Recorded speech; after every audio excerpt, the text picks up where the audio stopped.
আসসালামু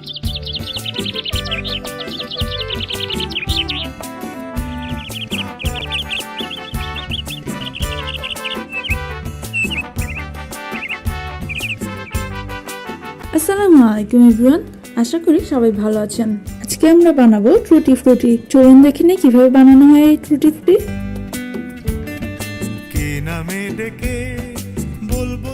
প্রথমে একটা কাঁচা পেঁপেকে এভাবে কিউব করে কেটে নিতে হবে। কিউব করে কেটে নেওয়া পেঁপের টুকরোগুলো ভালোভাবে ধুয়ে 5 মিনিটের জন্য ভাপ দিয়ে নিব।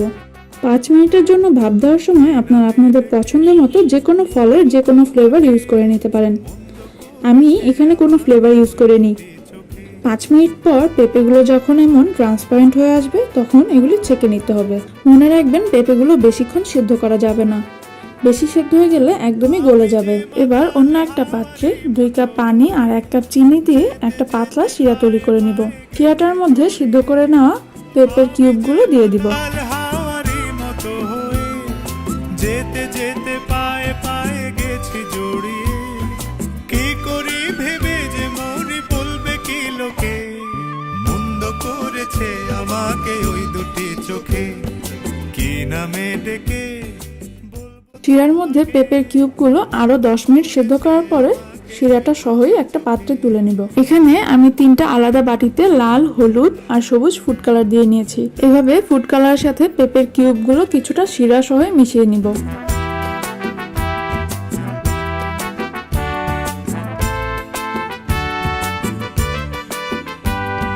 পালাতে পারিনি আমি যে দিশাহারা, দুটি চোখ যেন আমায় দিচ্ছে পাহারা।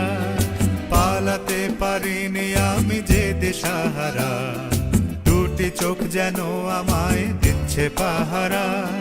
ধরা পড়ে গেছি আমি নিজেরই কাছে, জানি না তোমার মনে। ভালোভাবে কালার মেশানো হয়ে গেলে এগুলোকে ওভারনাইট রেখে দিতে হবে যেন ভালোভাবে কালার হয়ে যায়। আমি এগুলো প্রায় 14 থেকে 15 ঘন্টা রেখে দিয়েছিলাম।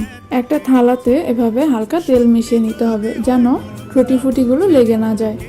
এবার কালার দিয়ে রাখা টুটি ফুটিগুলো ভালোভাবে ছেঁকে নিব আর ছেঁকে থালার মধ্যে ছড়িয়ে দিব। বলবো তোমাকে মন্দ করেছে আমাকে ওই দুটি চোখে, কে নামে ডেকে। বলবো তোমাকে মন্দ করেছে আমাকে ওই দুটি চোখে।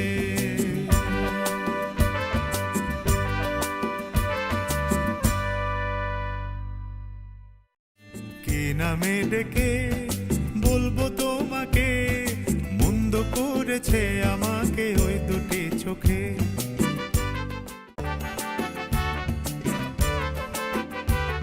আমি টুটি ফুটিগুলো চুলোর নিচে দিয়ে শুকিয়ে নিচ্ছি। আপনারা রোদেও শুকিয়ে নিতে পারেন, তবে ভালোভাবে শুকাতে হবে যেন নষ্ট না হয়ে যায়।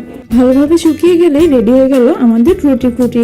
ভালোভাবে শুকিয়ে একটা এয়ারটাইট কন্টেনারে রেখে 1 মাসের মতন সংরক্ষণ করতে পারবেন। ভিডিওটা ভালো লাগলে লাইক আর কমেন্ট দিয়ে অবশ্যই জানাবেন।